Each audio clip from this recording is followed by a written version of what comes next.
Solomon Joah is a pastor in Monrovia, Liberia.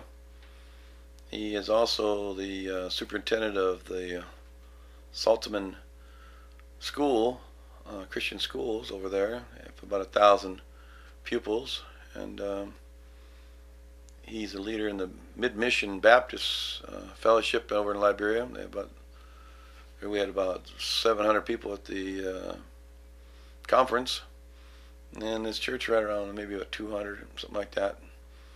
And he's a great man of God. I mean,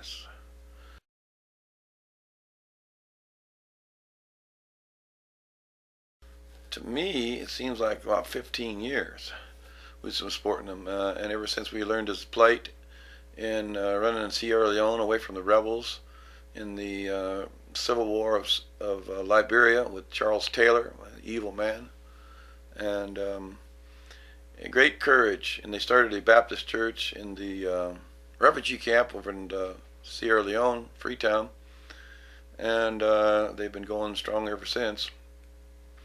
Great fundamentalist, great Bible-believing Christian.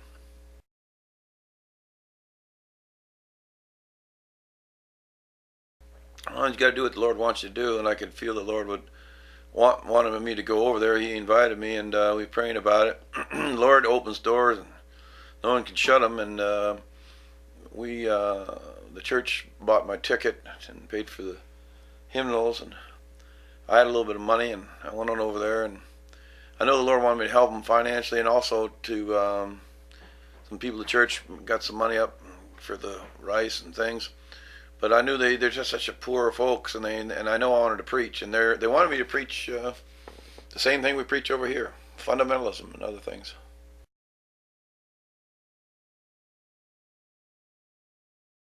It was just a long ways. I don't like sitting in those airline seats, and but I had to go from Lewiston to Seattle, Seattle all the way over to New York City, and New York City to Ghana. About a 10-hour ride with about 200 or 300, I don't know how many, something like that, Ghanans. A lot of them are Muslim folks. And then got down to Ghana. It was so hot when we got to that airport. And Lord, I did a little witnessing there to some of the people down there. But the Muslims, they're pretty strong in their religion. Hard to get them away from that. But I talked to a guy down there, Ryan, tried to get him to trust Christ. He said no, he doesn't want Christ right now, but he will later, maybe, if he thinks about it. But it was quite a strange time. Visas and checks all over the place. You know, that Christmas Day bomber was there, and then so it caused all it wasn't there, but he caused the security thing to be raised all over everywhere where I went, and it was something else.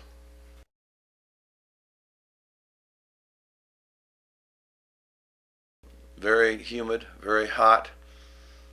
I don't think I saw a white person for 4 or 5 days, which, don't get me wrong, just a little different, environment. I thought the people in Ghana was not quite as friendly as the people in Liberia. The people in Liberia are a little more friendly, but Liberia is just terrible, poverty-stricken because of the war. All the infrastructure is destroyed. The new president's doing pretty good, though. The whole place needs missionaries. People to go out and win people to the Lord over there. Help them out. Support.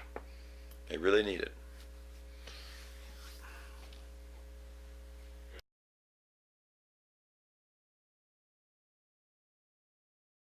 Well, the conference is the Mid Baptist Association. It's called of Liberia. It's from the whole country. Their fellowship, their association, and it was kind of started a long time ago by some of the Baptist Mid-Mission people, if I understand it. And Abe Gunter, a famous missionary over there, a great man. And a lot of my teachers when I was at Baptist Bible Institute in Euclid Baptist Church over there in Baptist Bible Institute, where I graduated, a little Bible Institute over there, they had a lot of the same missionaries teaching over there that were over there, and he got saved about 69 or something like that, and I got saved 71. And excuse me, it was he wanted me to preach on against the charismatic movement and also fundamental Baptists. And I thank God for him that he's about the same as us. No one wants to fellowship with us.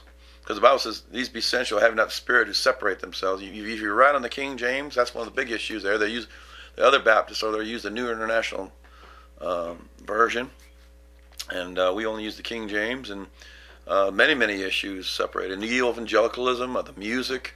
You want to preach in the charismatic movement of all the wickedness. But there was about 700 people there one night, the high nights. It's only 600, but it was all these people from the tribe of Bassa, and the county of Bassa, the state of Bassa, whatever it is. And I had to have an interpreter, evangelist duo, and I'd preach, and it had an English choir and it had a Bassa choir. And it's really tribal language, but these people know what they're talking about, and they know they're saved by the blood of Christ. Their fundamentals very strong. All they do is read their Bible and pray. Very sincere. I doubt if anybody could ever attend a church like that in the United States, because they will not endure sound doctrine. They have heaped themselves teachers, having itching ears. And our church here is small, but we try to have that. I think we have a very similar spirit as they do over there.